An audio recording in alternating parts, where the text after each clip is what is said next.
அன்பர்களே வணக்கம். நாம் இன்னைக்கு வீடியோ பதிவில் எதை பற்றி நம்ம பார்க்க போகிறோம் அப்படின்னா, தன்னுடைய குலதெய்வத்தை தன்னுடைய உடம்புல இறக்கக்கூடிய அந்த காலத்தில் ஒரு சில மக்கள் மட்டுமே ரகசியமாக பயன்படுத்தக்கூடிய மந்திர தந்திர வித்தையை பற்றி தான் இந்த வீடியோ தொகுப்பில் நம்ம பார்க்க போகிறோம்.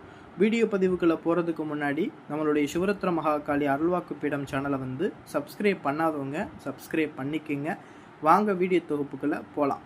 குலதெய்வத்தை உடலில் இறக்கக்கூடிய இந்த முறையை அந்த காலத்தில் ஏன் இவ்வளவு ரகசியமாக பயன்படுத்தினாங்க அப்படின்னா, ஒரு குலதெய்வம் இருக்குது அப்படின்னா அந்த குலதெய்வம் ஒரு வம்சத்தில் இருக்கக்கூடிய 7-8 குடும்பங்களுக்கு அது என்ன செய்யும்னா தெய்வமாக இருக்கும். சரிங்களா? அந்த குலதெய்வம் பார்த்திங்கன்னா அந்த வம்சத்தில் இருக்கக்கூடிய யாராவது ஒரு குடும்பத்தில் மட்டுமே ஒரு நபரை தேர்ந்தெடுத்து அந்த குடும்பத்தில் உள்ள ஒரு நபர் மேலே இறங்கி அருள்வாக்கு சொல்லும். சரிங்களா? அப்படி அருள்வாக்கு சொல்லும் போது மற்ற குடும்பத்தில் இருக்கக்கூடிய ஒரு சில நபர்கள் என்ன செய்கிறாங்க அப்படின்னா, இந்த முறையை நம்ம குடும்பத்தில் நம்மளுடைய குலதெய்வம் இறங்கலையே அப்படின்னு சொல்லிட்டு நம்ம இந்த சொல்லக்கூடிய இந்த முறையை பயன்படுத்தி தான் ஆதி காலங்களில் முன்னோர்கள் என்ன செஞ்சுருப்பாங்கன்னா, இந்த மாதிரி குலதெய்வத்தை உடலில் இறக்கி அருள்வாக்கு சொல்லுவாங்க. சரிங்களா? அதாவது ஒரு விஷயம் உங்களுக்கு சந்தேகம் வரும். சரிங்களா? இந்த மாதிரி நம்ம அருள்வாக்கு சொல்லும் போது யாருக்கிட்ட குலதெய்வம் முதல்ல இறங்கி அருள்வாக்கு சொல்லும் அப்படின்னு சொல்லிட்டு உங்களுக்குலாம் ஒரு சந்தேகம் இருக்கும். சரிங்களா? நல்லா கவனமாக கேட்டுக்குங்க. குலதெய்வம் முதல்ல யார்கிட்ட இறங்கி அருள்வாக்கு சொன்னுச்சோ அவங்கள்ட்ட தான் முதல்ல போய் இறங்கும். சரிங்களா? அடுத்தபடியாகத்தான் என்ன செய்யும்னா, நீங்கள் கூப்பிடும் போதும் அந்த குலதெய்வம் என்ன செய்யும், உங்கள்கிட்ட வரும். சரிங்களா?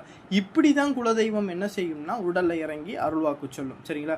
ஒரு சமயத்தில் அந்த முதல்ல இறங்கி அருள்வாக்கு சொல்லக்கூடிய அந்த நபர் உயிரோடு இல்லை அப்படின்னா, அதற்கு அடுத்தபடியாக யார் அந்த வம்சத்தில் இருக்காங்களோ அவங்கள்ட்ட தான் அந்த குலதெய்வம் என்ன செய்யும்னா உடலில் இறங்கி அருள்வாக்கு சொல்லும்.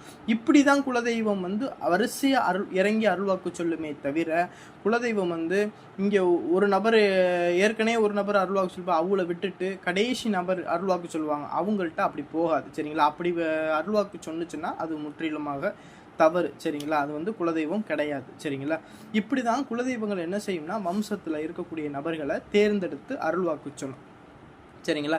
இதே போல் நீங்களும் குலதெய்வத்துடைய அனுக்கிரகம் பெற்று இந்த குலதெய்வத்து மூலியமாக இல்லை நீங்கள் வணங்கக்கூடிய இஷ்ட தெய்வத்து மூலியமாக நீங்கள் அருள்வாக்கு சொல்லணும், அந்த தெய்வம் உங்கள் உடலில் இறங்கணும்னு நீங்கள் நினச்சிங்கன்னா, நான் சொல்லக்கூடிய இந்த முறையை பயன்படுத்தி நீங்கள் என்ன செய்ய முடியும்னா உங்களுடைய தெய்வத்தை உங்களுடைய உடலில் இறக்கி அருள்வாக்கு சொல்ல முடியும். சரிங்களா?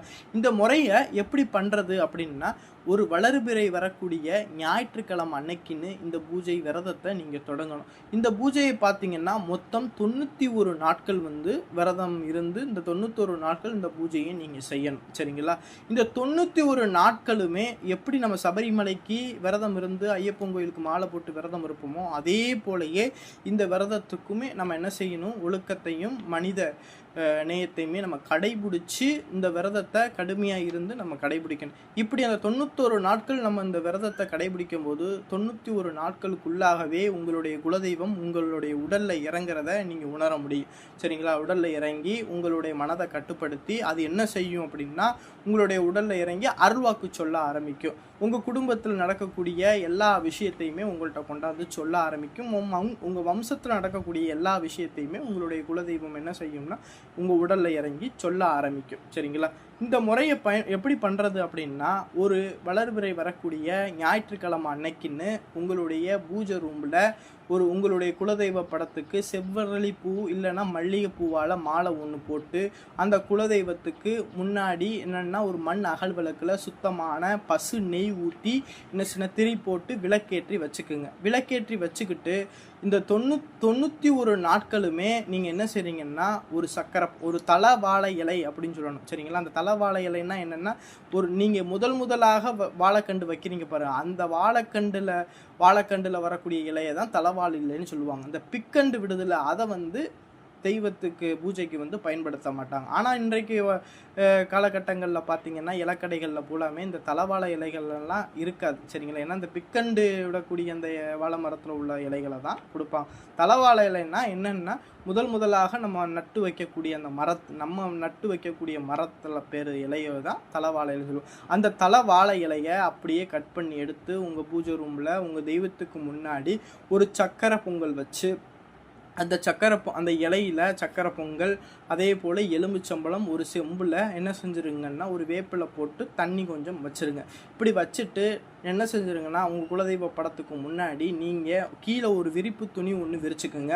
விரிச்சுட்டு அதில் நீங்கள் உங்கள் தெய்வத்தை நினச்சிக்கிட்டு நீங்கள் என்ன செஞ்சிடணும்னா உட்காந்துட்டு நான் ஸ்க்ரீனில் கொடுத்துருக்கக்கூடிய மந்திரத்தை ஒரு நாளைக்கு 1008 வீதம் இந்த மந்திரத்தை நீங்கள் உரு கொடுக்க ஆரம்பிக்கணும். ஒரு நாளைக்கு 1008 தடவை உரு கொடுக்கலாம். இல்லைன்னா உங்களால் எவ்வளவு உரு கொடுக்க முடியுதோ அந்த மந்திரத்தை உரு கொடுங்க. சரிங்களா?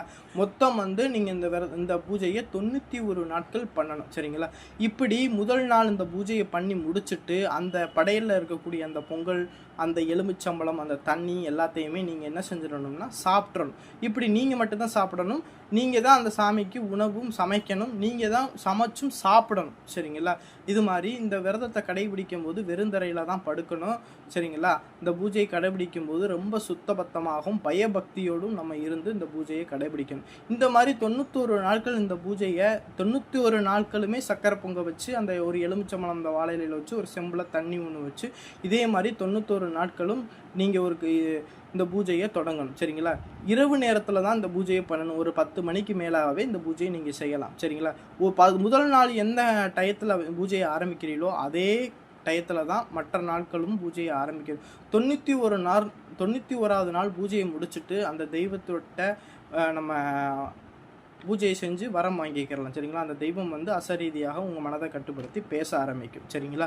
இந்த முறையை இதனால தான் அந்த முறையை ஆதி காலங்களில் ரகசியமாக பயன்படுத்தணும். இந்த முறை உங்களுக்கு பிடிச்சிருந்துச்சு அப்படின்னா நம்மளுடைய சிவருத்ர மகாகாளி அருள்வாக்கு பீடம் சேனலை சப்ஸ்கிரைப் பண்ணாதவங்க சப்ஸ்கிரைப் பண்ணிக்கிங்க. நன்றி, வணக்கம்.